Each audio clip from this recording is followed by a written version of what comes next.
Welcome back to the Comp Closet podcast. Thank you so much for tuning in. I'm your host, Sarah Moore, and today we are chatting to an incredible bikini competitor who won her FMG Pro card just a few months ago in Bali. She's also an online coach and a personal trainer. Molly George, welcome. Hello, thank you so much for having me. I'm so excited. First podcast ever. Super exciting. I'm honoured to be your first Mhm. podcast. Let's get started with you telling us a little bit about yourself. Like, what does your life look like outside of competing? At the moment, I feel like I am very buried in work. I'm just like my whole year, basically last year, was dedicated to competing because I was meant to do an April show. And I find it very hard to kind of focus on more than one thing.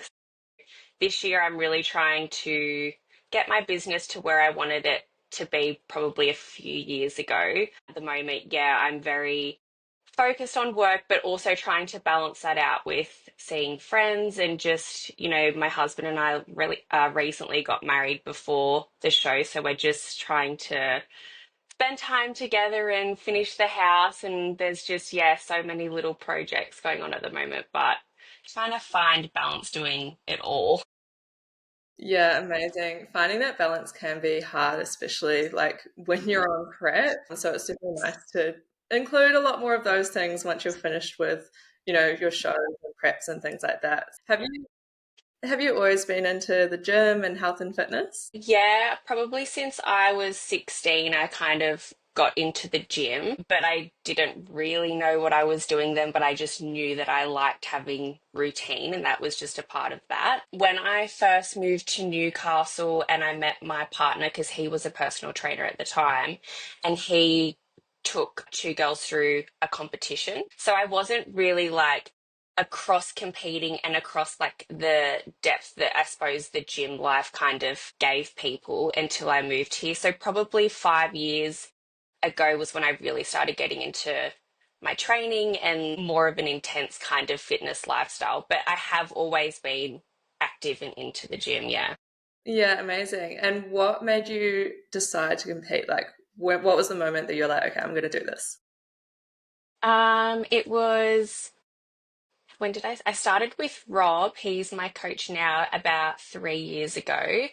And we kind of did a mini prep together, and then spoke about competing then for the first time. But we both kind of knew that I wasn't like the conversation just kind of started. We weren't, we didn't have a show in mind at that point. But I did two preps with him before I did my last one. And we kind of, yeah, started speaking about it maybe 3 years ago and just had been working towards that ever since. Yeah. Yeah, amazing. And you mentioned that you were prepping for an earlier show last year as well. So what happened there? And then was Bali your first ever show? Yep. So we were looking at doing the April show at the start of last year. Yes, 2024, we we're looking at doing the April show. It was hard because, or we didn't go through with it because I kind of, not that I buckled towards the end, there were so many things going on in my life at that point. Me and my partner were in the middle of renovating our house and had just moved back from Brisbane and were living with his mum and moved back into our unfinished house in January, like just after Christmas. And we, at that point, like didn't even have a bathroom here, or we were literally living out of a camp kitchen, and it was just making things so much harder than necessary. And I was in prep with Rob at that time as well. And the amount of weight I started holding on to because of stress, like it was just more hard than it was worth. And I just really did not feel like I was ready to compete in April. There were a couple of weeks where my weight wasn't budging, and we just thought, and then I also had a wedding I was trying to plan, and then my hens in May, and there was just so much going on, that we're just like, it doesn't, we'll just do a later show. Like, we're still going to tick off our goal of competing this year, but there's no point trying to kill myself in the process of like juggling all these things and trying to fit prep into that as well. So we put it on pause. We finished the house. I had my hens, and then we jumped into prep again because I was getting married in August.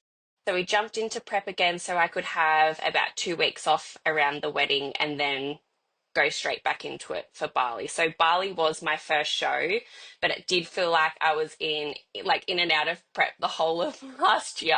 Yeah, that's so fair. I think like there's always going to be another show. So if your life circumstances aren't quite right, then I think like changing the show and putting 100% into your prep is definitely worth it. Are you glad that you decided to change to a different show?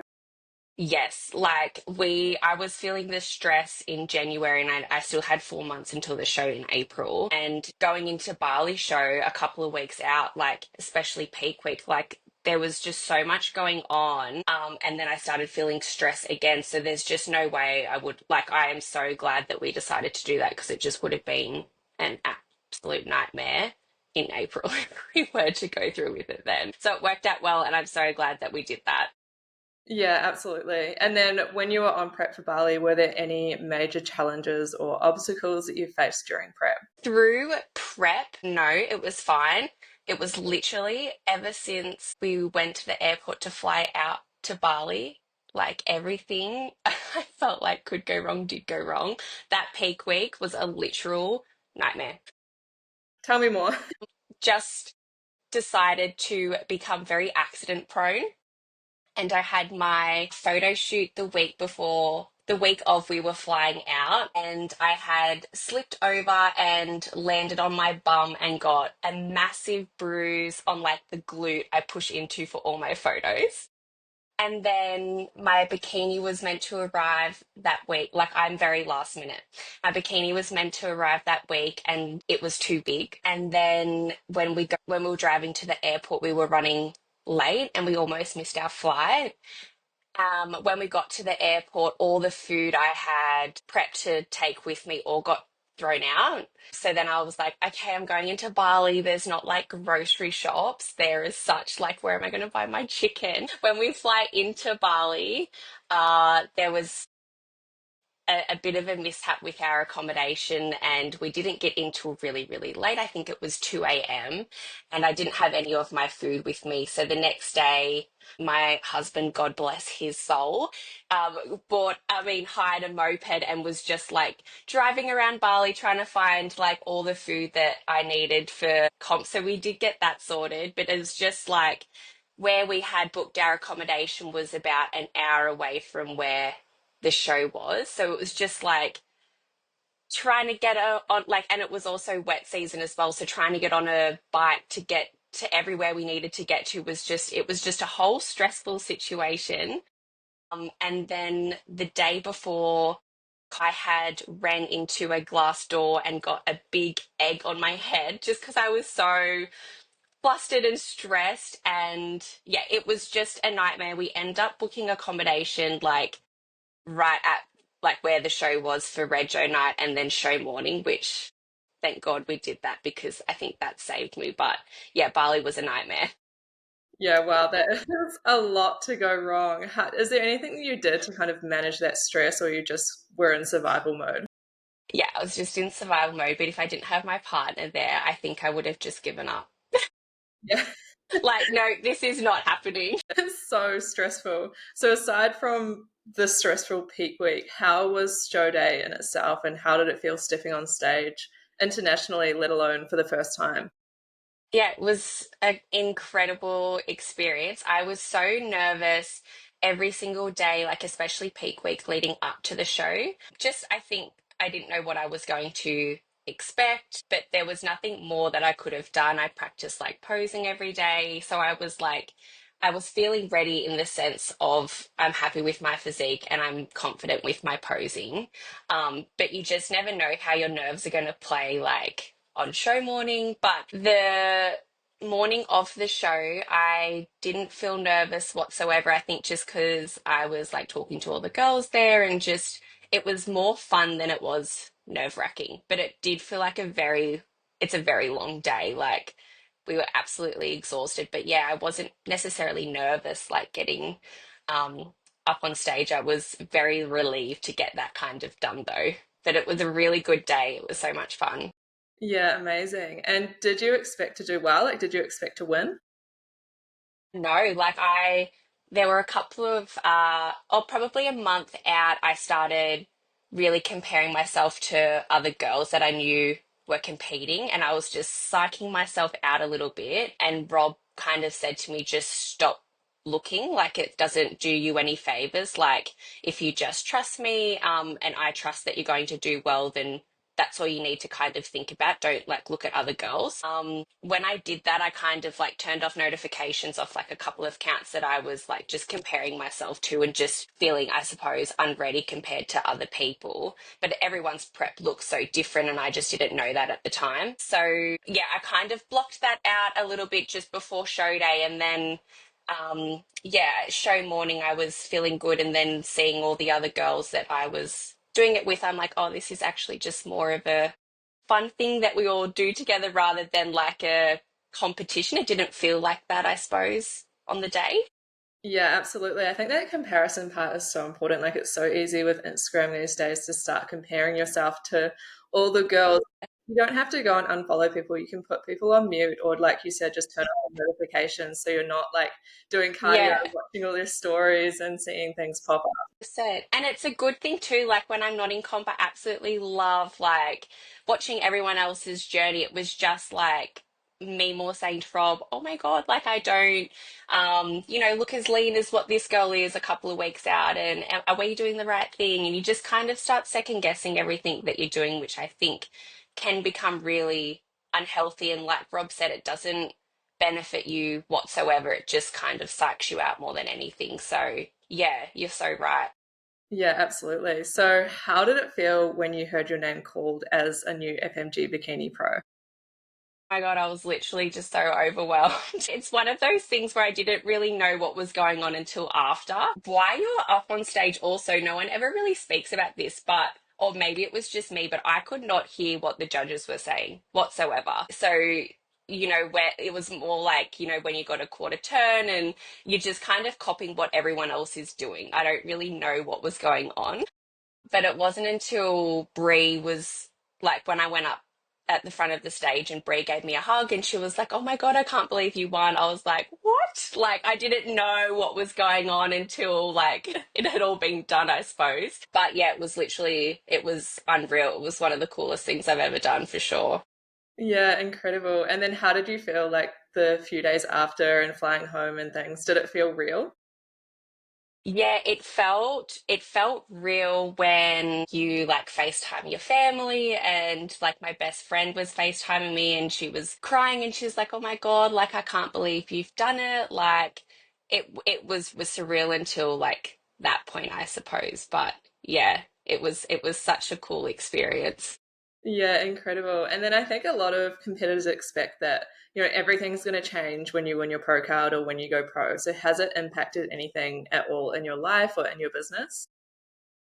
If anything, I suppose it's opened me up to a lot more business, which is good. FMG like they've got such a great following, so it's such a good marketing thing if you are an online coach. And that is something that I have always struggled with is marketing myself. So it has opened up a lot of doors in that sense of just like getting seen to more potential clientele, which has been good. And I think that's why I've been so stuck in my business at the moment, just trying to use that to, yeah, open myself up to more people. But other than that, my life has not changed whatsoever. Yeah, absolutely. It's worth making most of like, any additional leads or exposure you get when you do go pro, even if you're just competing, because obviously like competing is expensive and there might be a little bit of prize money as a pro, but it's still not a lot. So you really need to, use your social media, use that exposure that you get and really, build your business if you can, get sponsorships, all those things, because I think that's how you kind of get an additional reward out of competing, which is, a lot of the reason that some people do it. So, Yes, yeah, definitely. yeah. Do you feel any added pressure or imposter syndrome now that you're a pro? I think it's hard to say because you never know what people are really thinking. Sometimes I feel pressure in the sense that, you're putting yourself out there to get judged. And throughout my whole prep, people would judge me, whether it was in a good way or a bad way. It's still judgment from other people, saying you look really lean, or oh my God, you look so skinny, or you look so vascular, or you look really muscly, or, whatever it might say. People might think that they're giving you a compliment, but then you're always overthinking what they mean by what they say. And I think your physique when you compete is not, well, it's not what your everyday physique should be. And there can be a lot of judgment, whether it's good or bad, after you compete, trying to transition back into your normal life. Like, people kind of could look at that as, oh, you're going backwards, or you've let yourself go, like, where it's just not the case. It's just that's what you look like as a normal human being. You don't look lean and vascular like you do on comp day. So, after, it's not even necessarily you worry about what people say, but it's like, how do you portray that that's not your normal healthy lifestyle, but that's also the physique that people are inclined to buy from. Do you know what I mean? So I think it's just hard not living a normal life, but how do you portray that as a healthy life, yet you're trying to sell what your physique was? So I think it's just that balance, yeah, coming out of prep. But I I don't feel judgment from it, but it's just trying to navigate that, I suppose. Yeah. And do you have any advice for someone who is struggling with those changes post show in their body or potentially getting comments from people? I think for me, like, I am kind of, it's probably not a good thing, not a bad thing, but just trying to stay off social media a little bit, so you can kind of portray that lifestyle how you want to, rather than, if people see what you're doing in your day to day, they might think that you're, like, for me at the moment, I haven't been training as much as what I would in my comp prep. And a lot of people have been questioning, I like just like letting myself go, or like, am I going down a different avenue because I'm not seeing in the gym 7 days a week? So I think, you like, as advice, if you just take a step back, and maybe you need to step off social media a little bit to try and figure that out before you portray what you want to portray. That's what I'm doing at the moment, but I don't know if that's the best approach, but that's been working for me. Yeah, absolutely. I totally get that. I think it's kind of being intentional about the phase that you're in, right? Like if you're in a reverse or a recovery and you are posting that on social media, then kind of being upfront, I guess, and open about what you're doing. And like you said, if you are struggling with it, then potentially taking a step back for social media is the way to go just for a little bit until you figure out that new balance. Yeah. So, what is next for you now? Do you have any shows or goals that you're working towards? I am not working towards any shows at the moment. Since being in Bali, I got two really bad infections and got put on antibiotics, and I'm still trying to recover from that. And that has been a journey and challenge in itself. So I really am just, sorry, I'm really just trying to get my body healthy again, and finding balance there. So I haven't got any goals to compete this year. I do definitely want to do it again, but I don't know when, maybe next year. My partner and I have a lot of personal goals that we're trying to tick off this year. We really want to finish our house and go on a couple of overseas holidays. And there's a things that we kind of have goals as couples to do, rather than me. I think prep is a very selfish thing, like in a relationship. If I'm in comp prep, it's almost like he's in comp prep. And he was like, we just need a year to do us, and to not, think about competing and being in on diets, and just living life as us, rather than me in comp prep for a year. I definitely will again, but yeah, maybe more towards the back end of next year. Yeah, amazing. Well, I'm excited to see what you end up doing, but like you said, it's so important to have that time, with your partner and working on other life goals as well, because, everyone's got a life outside of competing. So that is super, super important. For anyone listening to this who wants to win their pro card, what advice would you give to them? Definitely find a coach that works well with you. I have had a few coaches before and they have been great coaches, but just I think you need to find someone that works well with you and your lifestyle and how you handle things and whatnot. And also that there's no rush. Like, do a prep first and see how you like it, see how you handle the stress. Because the more times you do a prep, like the reason Rob and I work so well together is because he knows how my body responds to everything, and he's seen how it responds to stress. And yeah, find someone that works for you and also trial it. Like, give prep a go first before jumping on stage and see, yeah, see what you can figure out about yourself while you're doing it. Yeah, absolutely. I completely agree with all of that. Did you struggle at all during your prep with cravings? Because I know a lot of competitors struggle with that. Yes, which was so weird because the first two preps that I did, I never struggled. Like, I never got like FOMO with food. I would be so happy going to places and not being able to eat what was in front of me, like just no worries whatsoever. But last prep I did and I don't know why, but yes, I really did. Is there anything that helped you to overcome or curb those cravings? It's so hard because I think it is such a mental thing. Like, I thought that a Ninja Creamy was going to sort my craving of ice cream. And it did, but then you find another craving. Like, I think it's more a mental thing than it is anything that you like physically can do to kind of like sort that craving. And I think that's also why I really need a break from prep because you get kind of stuck in this headspace when you're in prep of oh, you're not allowed to eat this. Like, these foods are bad for you. Like, you've got to eat to a plan. And then when you do have food freedom, it's hard to kind of navigate not counting calories in your head. Like, what does that look like? Because before you were in prep, you would have done that without thinking about it. And then as soon as you finish prep, it's just your brain works differently then.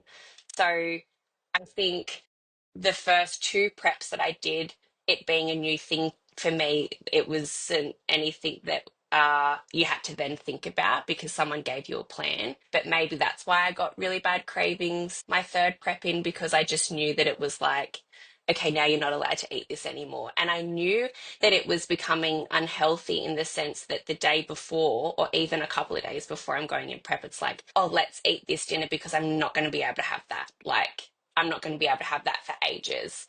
So I think maybe that's why I had so many cravings in the last prep as well. But yeah, that's why I'm looking forward to having a little bit of time off and just finding that balance again too. Yeah, and how have you been going post show? Obviously, it must have been difficult with, getting those infections and Bali and things, but how have you been going with finding balance and getting back to kind of normal eating again? Well, that's what's been really hard because I haven't been able to what I want to be eating because of these infections, and I've been really sick. And then I got a wisdom tooth infection, so then it hurt to eat food, and I'm still kind of going through that at the moment as well. So I am yet to find that balance, but we're getting there. Yeah, I think that's really difficult post show. Like, even if you are training and things and have good health post show, it's hard, but it's even harder when you have injuries or sicknesses or things that pop up in your everyday life. It makes that post show process so much harder. So, like, mentally, is there anything that you've done that's kind of helped you to get through that? Literally, I know it sounds so simple, but literally just being kind to myself. I usually put so much pressure, you know, oh, you have to get straight back into training, like you're not hitting your step count, like just being kind to myself in the sense if it doesn't happen that day or if I'm not feeling well that day, that it's okay to do a light walk instead of, aiming to get all my steps in and doing a walk on the beach for enjoyment rather than on the treadmill to reach my count. Like just being kind to myself and just knowing that it's okay to not be in prep like all the time. You can just, listen to your body. And I've started really getting into like my health foods because I've literally just stuffed my gut lining from taking antibiotics and just, really researching what foods are good for my gut and more that kind of health side rather than how many calories I make.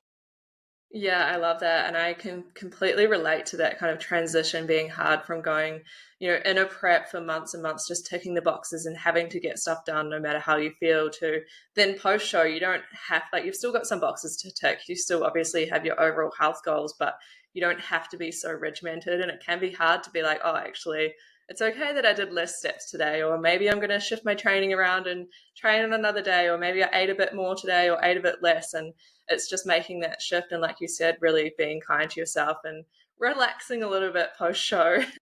Yeah, definitely. Yeah. Yeah. And what's one thing that you wish you knew when you first started competing that you know now? But there's so many reasons for everyone to compete. There's not just one reason, I suppose, and it's also not the end goal, if that makes sense. I think a lot of girls that get into the fitness industry, and it's hard because you are obviously portraying that, like I am portraying competing, because that's something that I did, and not that I regret it. I absolutely loved that experience for me, but that doesn't mean that should be someone else's end goal, or that, that's what you have to do to be a fit, healthy woman at the end of the day. Health and fitness can look so different for so many people, and everyone, yeah, has their reason for competing at the end of the day. Yeah, that's so true. I think everyone's why for competing is so different, and it's definitely important to find that why as well before you start competing, because it, yeah, it definitely makes the whole prep process so much more enjoyable, and it's so much more than just that one day, which, feels like the longest day in the world, but it's also at the same time over so quickly. Yeah. So where can our listeners find you online if they want to follow your journey or inquire about coaching? Everything kind of at the moment is run through my Instagram, which is Molly S. George _ FMG Pro. In my bio, I've got everything linked where you can find me. I've got my website and everything through there as well. Amazing. And do you have any final words of encouragement for our listeners who might be on their own comp prep journey? Yes, don't stress about show day. Just try and do little things every single day to prepare yourself for it. Don't leave your bikini until the week before, and start posing every single day. That was something that helped me. If it's just 5 minutes in the mirror and you're practicing your transition poses, like it doesn't have to be like your full posing routine, but do little things every single day to kind of prepare you for prep, rather than, yeah, trying to have long prep days, I suppose. Yes, I love that advice about posing. Like, personally, I like to leave my heels out somewhere really obvious. Like, I have a mirror in the lounge and I leave my heels on them. So you just see them every day. And like you said, just pick Yes. one little thing to work on. It doesn't have to be an hour posing session every time. So yeah, I love that advice so much. Yeah. Love that. Thank you so much for having me. No worries. Thank you so much for coming on the podcast. And thank you so much to our listeners as well. If you enjoyed this episode, then please don't forget to follow and rate it on whatever you're listening to it on, and share to your Instagram stories as well. Tag Molly, myself, and the Comp Closet. We love to see what you're up to while you're listening. Thanks so much.